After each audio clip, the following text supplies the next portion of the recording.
क्या आप लोग जानते हैं अकबर कौन था और वो मुगलिया सल्तनत का सबसे बड़ा बादशाह कैसे बना?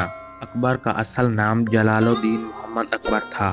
वो मुगलिया सल्तनत का तीसरा बादशाह था जो 15 अक्टूबर 1542 को सिंध के शहर उमरकोट में पैदा हुआ।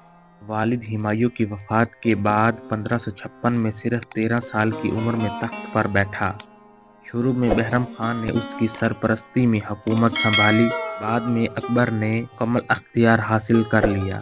अकबर ने कई अहम जंगें लड़ी जिनमें 1556 की दूसरी जंग पानीपत खास तौर पर काबिल जिक्र है, जिसमें उसने हिमू को शिकस्त दी और अकबर ने कई शानदार इमारतें तमीर करवाईं, जिनमें फतेहपुर सीकरी सबसे अहम है जो कुछ अरसा दारुल हुकूमत में भी रही।